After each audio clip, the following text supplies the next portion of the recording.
A Starbucks shop in Shanghai is expecting its usual morning rush, but instead of a long line curling out the door, only a few customers stroll in.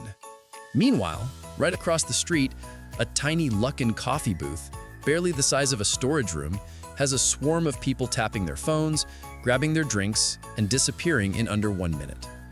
Same city, same morning, two completely different worlds. And something strange begins to happen inside Starbucks.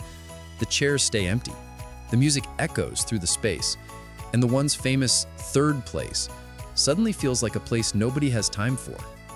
What's happening here isn't just a shift in taste, it's the biggest coffee battle on the planet. A battle where the slow giant is getting outpaced by a brand that moves like lightning. And to understand how Starbucks lost its iron grip on China, we need to look at the first crack in its empire, one that started with something deceptively simple: sweetness. If you walk into a Luckin shop today, you won't be hit with the smell of bold, bitter espresso. Instead, you'll see drinks that look like desserts: coconut lattes, brown sugar boba coffee, cheese latte foam, drinks that taste like joy in a cup. And those flavors exploded. The brown sugar latte alone created a cultural moment, something Starbucks never expected. Suddenly, coffee wasn't about being grown up or sophisticated. It was fun. It was sweet. It was dopamine in a cup. Gen Z didn't just drink it, they adopted it. Luckin learned something Starbucks ignored. Young people don't want coffee that reminds them of long workdays. They want coffee that feels like a break from them. But flavor was only the spark. What came next would shake Starbucks' entire business structure. Because these sweet hits didn't just make Luckin popular, they made it fast. And to see how that speed became lethal, we need to zoom into the pricing war.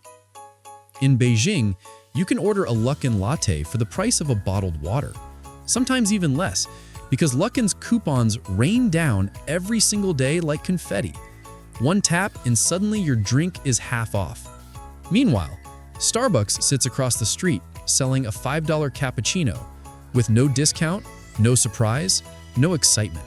Just the same old cup with your slightly misspelled name. So, what do people choose? In an economy where salaries are tightening and young folks are saving more, the answer is obvious. Consumers didn't downgrade their expectations, they just upgraded their logic. And Luckin understood this better than anyone. Cheap didn't mean low quality. Cheap meant comfort. Cheap meant understanding your wallet. Cheap meant empathy. But there's an even more surprising twist here. Luckin's low prices aren't just discounts. They are data-powered traps, and once customers fall in, they rarely climb out. To see why this strategy is so effective, we need to shift into Luckin's greatest advantage: technology. Section 4. Expansion. The clone army strategy. There's a joke in China. If you can't find a Luckin Coffee around you, you might not be in China anymore. It sounds funny until you realize it's basically true.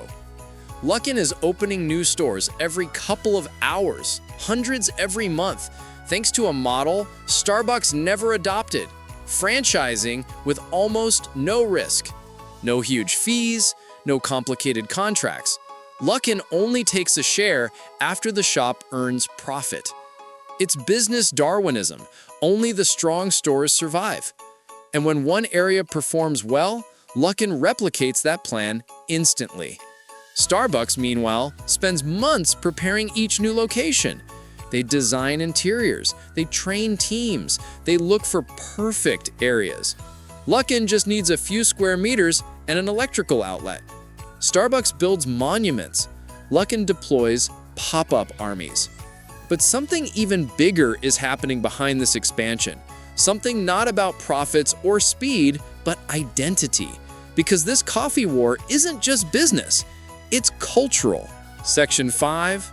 Identity, pride, and the new symbol of China. A few years ago, Starbucks symbolized globalization in China. It represented Western taste, Western lifestyle, Western luxury. But now, for millions of young Chinese consumers, that's not something they chase anymore. Domestic pride has risen. National brands are celebrated. and Chinese consumers increasingly choose products that feel like they belong to them. Right in the middle of this cultural shift, Luckin found the perfect face for its rise. Eileen Gu, young, global, Chinese-American, a symbol of the modern generation. Holding a Luckin cup in her hand wasn't just an ad, it was a statement. Modern China drinks modern Chinese coffee. Starbucks sells an American experience. Luckin sells Chinese confidence. The fight is no longer just about flavor or price. It's about identity, who you are when you choose your cup. And that brings us to the final piece of this story. What does this coffee war say about the future? The final brew. Starbucks taught China how to drink coffee. Luckin taught China how to buy it. Now the two stand on opposite sides of a cultural and economic shift. Starbucks still offers comfort, atmosphere, and craft. But China today values speed, price, digital convenience, and national pride. 4 things Luckin has mastered. So the real question is not whether Starbucks can win this battle, but whether the battlefield itself has changed forever. Because in China, the cup you choose isn't just a drink. It's a reflection of a generation that wants life faster, sweeter, cheaper, and more connected to home. Maybe Starbucks can reinvent itself. Maybe Luckin will stumble again. Or maybe this is the beginning of a new global model, one that blends technology, culture, and caffeine into something the world has never seen. Either way, the coffee war has only just begun.